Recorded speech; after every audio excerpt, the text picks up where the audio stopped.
are function questions. A simple question about a question, but I will explain you the heck out of its answer, going in segments until we've completed the picture. Function questions usually deal with the effect or function of a word or phrase on a sentence or occasionally a paragraph. They are never about the whole passage, but rather the part the word is asking about is in, / what the function of it is within the context of this sentence. You know, the ones that say, why did the author choose to use the word serendipity in line 34? And so on. When function questions ask why a word or phrase was used, they're not asking what the word means, but why it was used, or what effect the author was trying to produce by using that word. What is this word suggesting or doing to this sentence? But in no way is the test telling you to read his mind. They can't expect that of you. And in fact, the test is designed to read your mind to see how well you're coping with American schooling. Anyways, you may be wondering, what does he mean by the effect of a word rather than its meaning? Well, it's like this. You know butter, right? Good old butter. Butter is made by churning some dairy stuff.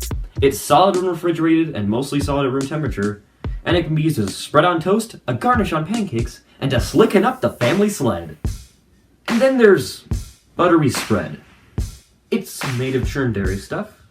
It's solid when refrigerated and mostly at room temperature. It can be used for the same culinary and recreational results. It's almost the same, but the image it creates in your mind is markedly different. I'll put each in a sentence and show you what I mean.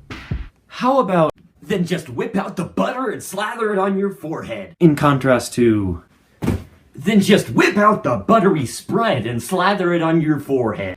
They're very similar, but the effect of changing those few letters changes your perception of it drastically. The butter sentence sounds like a redneck explaining how to cure warts. Just whip out the butter, slather it on your forehead. Are you sure this will work?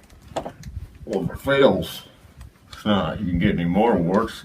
And the buttery spread sounds like Martha Stewart advertising her patented de-aging butter in some early morning infomercial. Just whip out the buttery spread and slather it on your forehead. Wow! The wrinkles are gone. There are no wrinkles anymore. Are you insinuating that I was wrinkly, Tyson? I'm sorry. The two phrases mean almost the same things, but they serve a different purpose in your mind, making you think differently about them. It's not asking you why the author did it, but rather what it does to you. You decide the function, and you can answer the question. And that's kind of it. But since you've been such good little children, I'll give you another example. This time in multiple choice question format. For what reasoning has the author chosen to say morally absurd in line 34 instead of another word implying Jamie Cardagger's shifty and suspicious behaviors? First, you gotta back up and read the passage to get the main idea of the article to see what it's all about, because you always gotta have context. But this is a simple one, so we'll skip that. I'll just find it on the passage and right here. Okay. We all know the sorts of things Jamie Cardagger does in his mother's basement, so the author could have said, And thus Jamie Cardagger, having gathered the corpses, engaged in shifty behaviors in his mother's basement. But he didn't.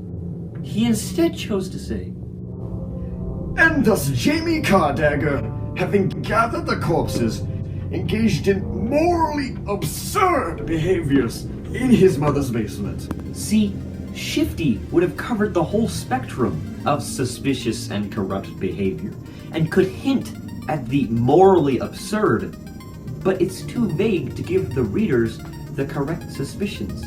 But by outright stating that what Jamie Cardagger was doing with those corpses was not just shifty, but morally absurd, it implies that this isn't only wrong, but downright ridiculous, to the point where no sane man would even think of it.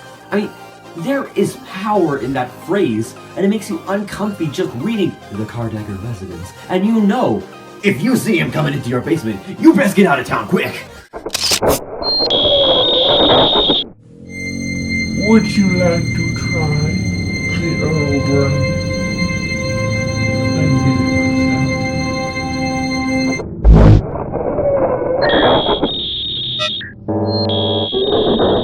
Once you've answered the question in your own words like that, you could clearly see that the answer was B. To suggest the abhorrent extremity and unorthodoxness of Jamie Cardagger's basement doings. I mean, it totally couldn't have been C. To hint at his deeply rooted love for brown leather shoes. Although the man do love his brown leather shoes. That answer had nothing to do with the question. Why was it even there? You may be surprised about how often answers like that will appear on the real test. This must be because the writers of multiple choice questions on tests lead depressing lives, and their only solace from their insensate lives is writing screwy answers on tests, but not so screwy that they can't be used on the test. I can just see them, once writing their section and submitting it, laughing out loud at their rebelliousness, then sobbing at what their life has become. It can help you to eliminate answers that don't match the sentence, paragraph, or question straight out of the box. But to do that, you have to understand the main idea of the passage. If you could read through the whole thing, you'd see that it never mentions Jamie Cardagger's love of brown leather shoes. It's just about his evening routine. Once you get what's going on, everything's easier. That about wraps it up for the Jamie Cardagger question. Now, on to the review! Time to bludgeon you upside the head with the wrought iron crowbar of repetition, spilling your knowledge of function questions all over the floor of an abandoned warehouse in heaps and globs, not stopping until I can retell everything I've told you in a simplistic fashion. First off, towards the beginning, we learned that function questions focus on small parts, like words or phrases, not the whole essay. Then we continued on our standardized test safari, and discovered that it's not about a word's meaning, but the effect it has on a sentence or paragraph. Afterwards, we hopped into our butter-powered sled and slid right into Jamie Cardagger's mother's basement, where we happened right upon the knowledge that once you figure out a suitable answer for yourself, you can easily fill in the correct one. And then the heavens parted, and revealed unto us the eternal wisdom, that you can ignore answers that obviously are not correct, / don't fit with any part of the question. Lastly, we were made painfully aware of the fact that you should understand the main idea of the passage. If you will remember these key tips and actually practice in some form or another, you'll be well on your way to passing the test, going to college, and working the rest of your life as an ACT test writer, ever searching for release from the cruel pattern of melancholy your good grades have granted you, and from the curse of your boosted intelligence. Well, that's all! And remember, you'd butter study up. How do you mean?